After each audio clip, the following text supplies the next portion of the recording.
Hey, my name is Brad Haehnel. I'm a music mixer, primarily for the past sort of 10 years doing film music mixing. My current credits include Life of Pi, the Lego Movie, Rio 2, and 22 Jump Street I've just finished, and primarily that was mixed on the Raven. My overall impression of the Raven after really going through and working with it through 22 Jump Street is that it is the future. That's honestly the way I feel. I feel that this style of mixing is more efficient for handling very large or even medium to small sessions with greater efficiency and being able to sit in that sweet spot. Again, that just adds to that efficiency, and you'll get through to the end of your project a lot faster.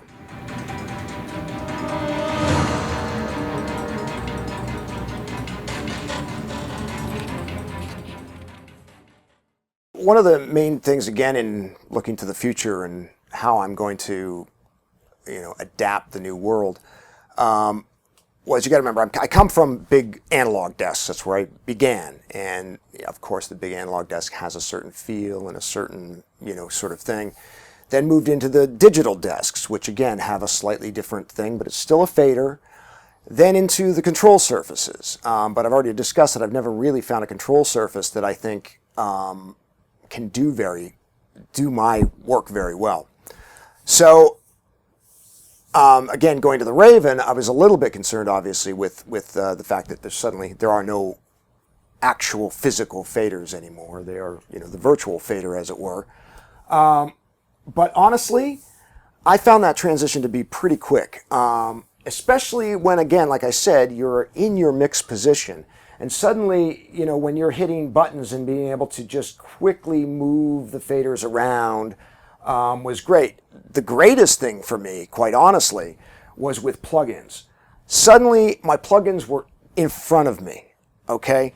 This is huge. And I don't think people realize how much that is. And this is great because these plugins, all of this stuff works so well as far as just using their own GUIs, which is great. I think that's one of the things that kind of gets me a little bit crazy with the other control surfaces is them trying to take the knobs of a manufacturer's GUI and putting them onto some knobs, some hardware knobs. Never really works. I get deep into my plugins, so I'm really messing with attacks and releases and all the things. I mean, you couldn't even lay out a plugin this complex on one of those things. But with this, I can totally get in there and just very quickly just be hitting the buttons and changing the knobs and controlling stuff. And honestly, it's changed my life because that's one area where I can fine-tune stuff while, again, sitting in the hot seat and really get those plugins to sound the way that I want them to. And that's nothing I can do on any other control surface, quite frankly. So that is amazing to me. So on 22 Jump Street, that's when I made the decision to finally put the Raven right in front of me and really give it a proper go and format my sessions to work really well with the Raven. That's when I first got deeply into the fact that I could organize all my tracks, all my groups, everything in such a way that it was really convenient for me to mix quickly. Because again, we're in the film score world. We have deadlines that are absolute. I cannot hold a dub up ever, so I need to be as efficient as possible. And that's actually one of the main things I'm looking for in modern mixing is efficiency, because things aren't getting any easier as filmmaking gets more and more complex, decisions get pushed farther and farther down the chain, and music being one of the last things that actually gets put into a film, we're the ones who get sort of cut off at the deadline. And so as efficient as we possibly can be is everything. It's, again, one of the main reasons that mixing in the box is so vital, so that when I recall things, boom, there they are.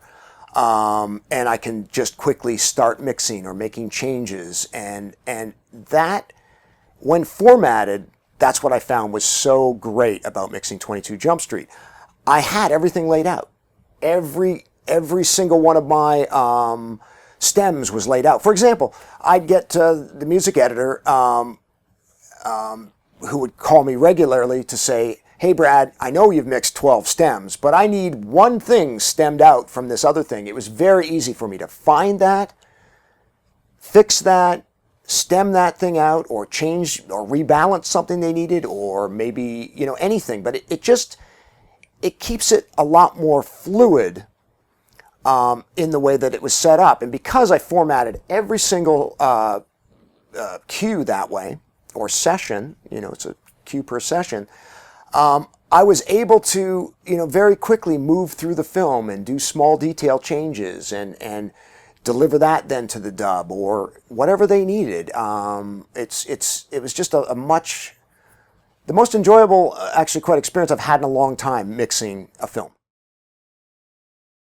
So the main advantage that I find for myself and the Raven is that I can stay in that sweet spot all the time in a 5.1 environment, which is really important to me.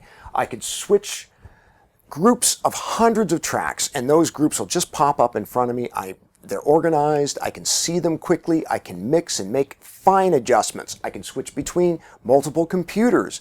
All of that information is sitting in front of me and at my fingertips, which it really hasn't existed yet without a very large format, and I'm, you know, getting a lot more exercise in the room. So it works great. Multiple computers, as I was mentioning earlier, are just the standard for what we do.